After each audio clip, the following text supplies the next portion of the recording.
Salam kenal guys. Di channel ini gue pengen membahas apapun yang ada di otak gue ya. Untuk video kali ini, mari kita bahas tentang dukun. Nama dukun sendiri sudah sangat mengakar hampir di semua bagian di dunia ya. Tentu saja dengan nama-nama yang berbeda, tapi dengan satu persamaan, yaitu selalu berhubungan dengan hal-hal yang mistis ataupun gaib. Ya memang di Indonesia sendiri tidak semua dukun selalu berhubungan dengan hal-hal mistis seperti ini. Namun sebelum kita jauh membicarakan perdukunan di Indonesia, baiknya kita mengenal dulu dukun-dukun yang ada di dunia ya. Yang pertama di Thailand ada yang namanya Pram. Sosok Pram bertindak melakukan pengusiran setan, exorcism istilahnya ya, dan memandu upacara sebuah pernikahan. Selain itu juga ada juga yang disebut dengan Mopi. Gue nggak tahu pronunciasinya kayak apa, kita sebut aja Mopi ya. Yaitu dukun yang melakukan sebuah ritual. Dan Mopi ini juga diklaim mampu memanggil arwah yang sudah meninggal. Ada beberapa film yang mengangkat cerita perdukunan di negeri Gajah Putih ini. Yang paling gue suka adalah film The Medium. Kalau lu belum pada nonton The Medium, mulai dah silahkan nonton dulu karena itu filmnya keren ya. Kemudian kita berpindah ke Jepang ya, terlepas dari ya lah film-film Jepang kayak gitu ya. Mereka juga punya dukun atau samanya sendiri. Di negeri matahari terbit tersebut terdapat yang namanya Itako atau dikenal juga dengan Ichiko atau Ogami-sama, yaitu perempuan buta yang dilatih untuk menjadi medium spiritual untuk bisa berkomunikasi dengan roh Shinto dan arwah yang sudah mati. Mereka harus menjalani proses pertapaan yang panjang untuk sampai ke titik ini. Tetapi populasi Itako sendiri semakin menurun seiring waktu dan perkirakan hanya tersisa 20 Itako di Jepang, di mana semuanya berusia di atas 40 tahun. Artinya adalah penerus Itako ini udah nggak banyak lagi, bahkan mungkin sudah nggak ada ya, karena di Jepang sendiri kita tahu negaranya juga sangat modern sekali. Selain itu, orang Ainu atau sebuah kelompok etnis pribumi di Hokkaido juga mempunyai dukun yang bertindak sebagai pemimpin sosial serta memberikan ramalan dan penyembuhan. Kemudian di Afrika Selatan selama ribuan tahun, masyarakat Bantu di pedesaan Afrika Selatan mengenal Sengoma atau Inyanga. Ini adalah istilah untuk menyebut dukun, tabib, dan pendeta. Tetapi karena westernisasi, praktik spiritual seperti itu terkikis dengan cepat. Menurut studi nih yang berjudul South African Indigenous di tahun 2013 yang disusun oleh David Camus, sebagian besar masyarakat Afrika Sub-Sahara percaya pada arwah leluhur untuk memandu sebuah peristiwa. Namun pengetahuan tersebut diambang kepunahan karena hanya dituturkan secara lisan dan sangat sedikit yang didokumentasikan dengan tulisan. Sementara dilansir Public Broadcasting Service, Sengoma dipercaya mampu berkomunikasi dengan orang yang sudah mati untuk membantu yang masih hidup.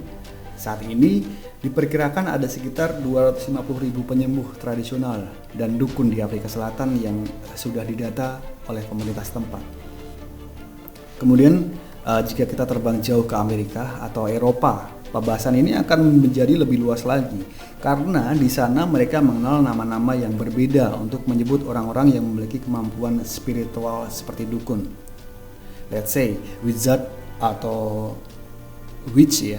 Sebenarnya kalau kita ngomong witch atau wizard itu adalah satu klaim yang sama ya sebenarnya. Cuman zaman dahulu untuk para witch yang berkelamin laki-laki, mereka nggak pernah mau disebut witch karena itu identik dengan perempuan. Makanya mereka menyebut dirinya dengan wizard ya. Yang bisa dikembangkan menjadi beberapa kelas, yaitu shaman, ada lagi necromancer. Sebenarnya untuk necromancer sendiri belum ada catatan resminya ataupun ceritanya seperti apa, karena setahu gue necromancer itu lebih populer di game ya.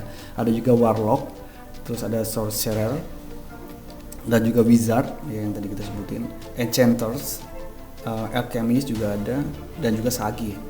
Terus satu lagi yang paling terkenal, bukan terkenal, cuman yang lebih dikenal orang adalah paranormal investigator ya, yang biasanya melakukan pengusiran dan pembersihan gangguan dari hal-hal gaib. Walaupun biasanya di Amerika Eropa itu paranormal investigator ini selalu berhubungan dengan gereja dan segala macamnya ya. Tokoh yang paling terkenal dalam hal ini adalah Ed and Lorraine Warren ya. Kalau kalian asing dengan nama ini, silakan nonton The Conjuring ya. Itu film yang bagus banget, apalagi Conjuring 2 itu gue sangat suka banget karena di situ kita bisa membahas tentang ilmu paranormal, kita bisa membahas tentang iblis, pemujaan setan segala macamnya. Dan sebenarnya masih banyak lagi penyebutan orang-orang dengan kemampuan spesial seperti ini ya.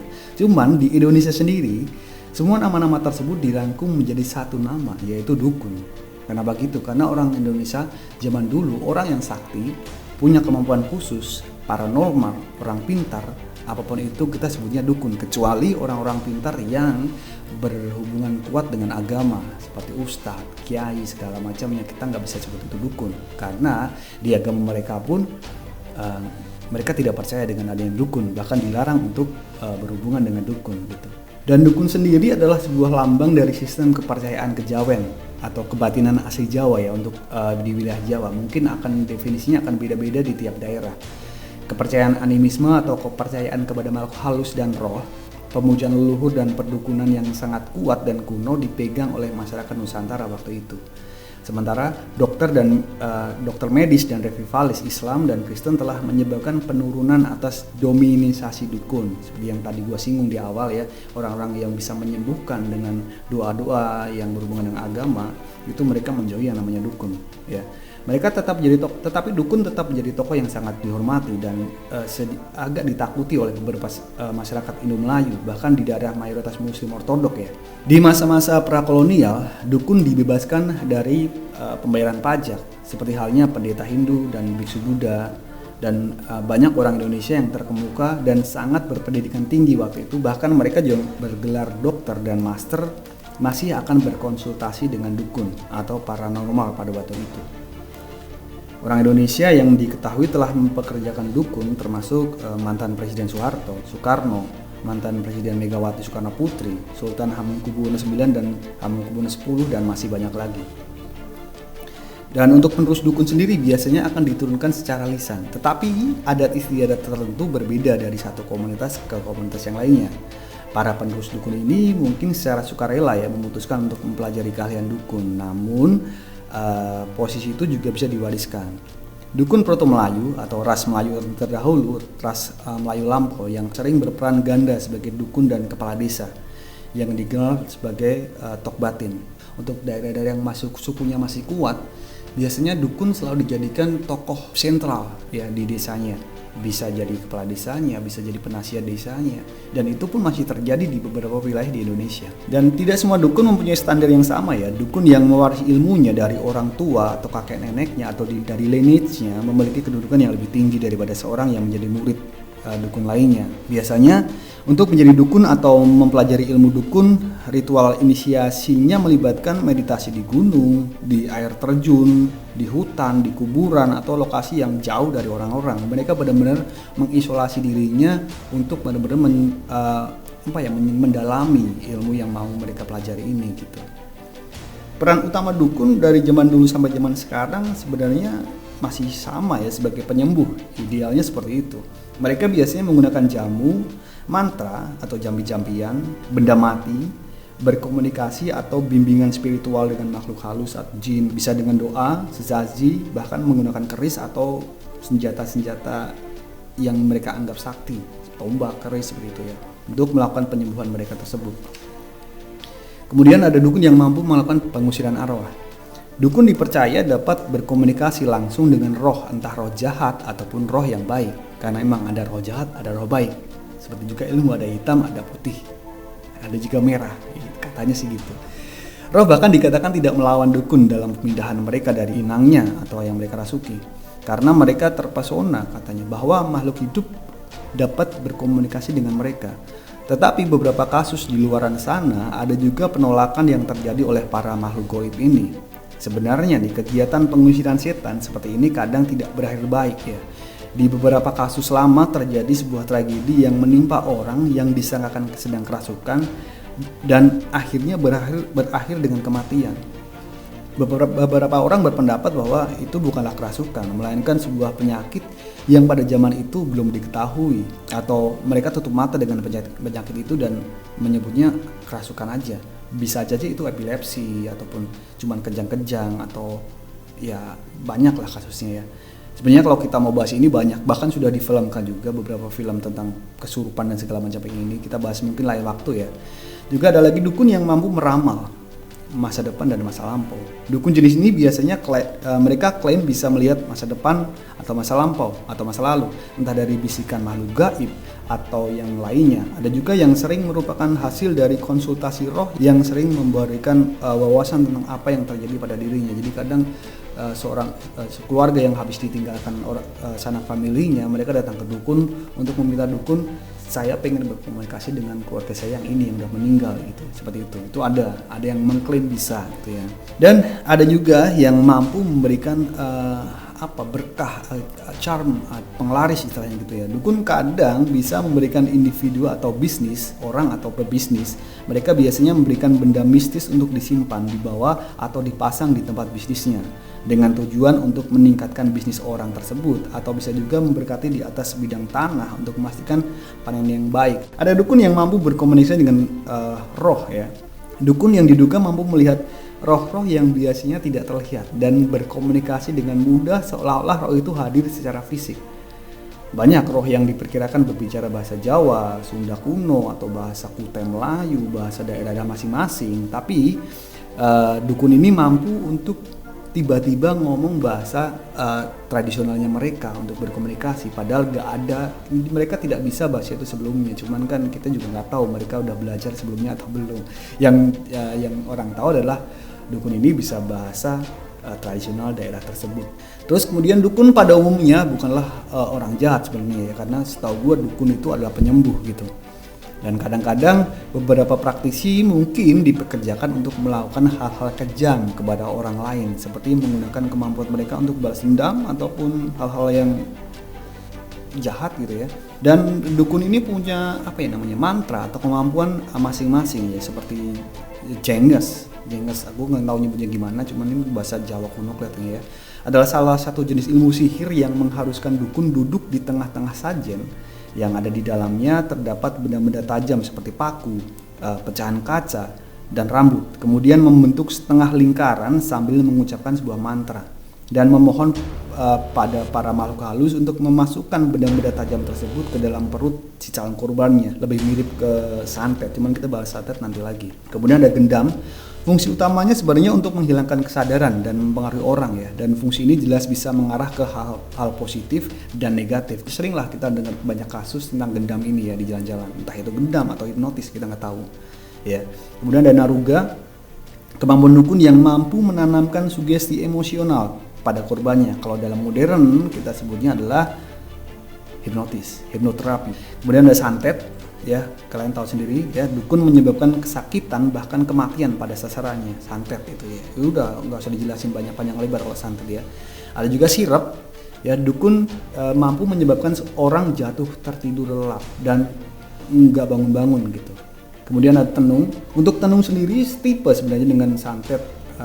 Namun tenung mengharuskan seorang dukun untuk duduk di tengah-tengah sajen yang membentuk setengah lingkaran sambil mengucapkan mantra dan memohon kehancuran korbannya.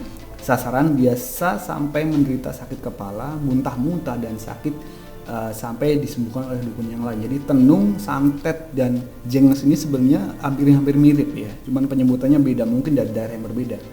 Kemudian ada lagi susuk ya. Caranya dengan menanamkan jarum logam ajaib ya, ke dalam tubuh pasien. Dukun akan menggunakan roh untuk menanamkan jarum tanpa meninggalkan luka. Ya, awalnya merupakan bentuk pengencangan kulit primitif. Prosedur ini seharusnya membuat pasien lebih menarik. Sebagian besar digunakan oleh wanita. Untuk zaman sekarang kita bisa tarik benang. Dan memang ada titik-titik tertentu di wajah yang kalau kita tusuk jarum itu nggak sakit. Dan memang itu untuk mengencangkan wajah zaman dulu.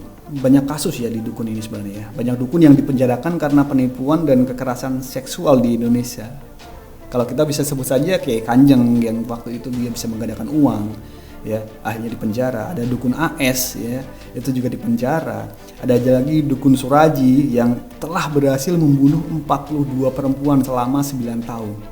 Bayangin 9 tahun dia membunuh 42 perempuan. Pengakuannya adalah perempuan itu untuk memperkuat ilmunya. Ya, dan masih banyak lagi. Juga ada kesaksian juga di mana dukun terbunuh dalam serangan balas dendam atau oleh orang-orang yang mengira nasib buruk disebabkan oleh seorang dukun. Biasanya kalau kita di daerah kampung atau pedalaman itu ada orang sakit dan mereka menuduh orang itu, si A nih, ini dia adalah dukunnya nih, dia yang menyebabkan sakit. Akhirnya Iya, dihakimi massa di situ ya. Banyak contohnya untuk film-film seperti itu ya. Ada sebuah kejadian pada tahun 1998 yang terjadi di Jawa Timur ya, namanya ketakutan ninja Jawa Timur 1998 ya. Itu adalah pecahnya histeria massal di Jawa Timur, di mana penduduk setempat percaya bahwa mereka menjadi sasaran penyihir yang dikenal sebagai ninja, yang disalahkan atas pembunuhan misterius para pemimpin agama waktu itu ya, oleh pembunuhnya itu berpakaian hitam. Sebanyak 150 sampai 300 penyihir atau dukun terbunuh juga antara Februari dan Oktober, dengan kematian terbanyak terjadi antara Agustus dan September. Kejadian ini mungkin bisa kita bahas di segmen yang lain, mungkin kita bisa perdalam, kita bisa bahas lebih panjang lebar tentang kejadian di Jawa Timur ini, karena kasus ini sangat besar sekali. Kita nggak tahu, waktu itu banyak isu yang mengatakan ini adalah pengalihan isu, karena tahun 98 kita tahu sendiri ada kejadian besar terjadi di negara ini ya. Dan percaya atau tidaknya masyarakat kepada dukun ini adalah hak masing-masing ya. Kita tidak bisa memaksa orang lain untuk percaya apa yang kita percayai dan tidak percaya apa yang mereka percayai gitu. Seperti agama lah contohnya, kita nggak bisa memaksa orang lain untuk percaya agama kita dan sebaliknya. Dan gue yakin orang-orang yang percaya pada kemampuan para dukun ini atau orang pintar ini, mereka tahu konsekuensinya seperti apa. Tentu saja risiko ditanggung masing-masing juga. Bahkan mengendalikan pengobatan modern pun ada risikonya, ada malpraktek di situ, ada ya you name it lah, banyak ya. Di dunia yang sudah sangat modern ini pun masih banyak orang-orang yang mengendalikan dukun, terutama di daerah-daerah pelosok, karena peran dukun untuk mereka masih sangat penting, terutama yang akar kesukuannya masih kuat dengan label itu adalah tradisi seperti itu, dan kita harus menghargai hal seperti itu. Cuman kita kembali ke masing-masing, kita mau percaya dengan ilmunya atau kita mau percaya dengan kemampuannya atau percaya dengan apa yang mereka bisa lakukan untuk komunitasnya gitu. Sekian dari gue, sampai jumpa.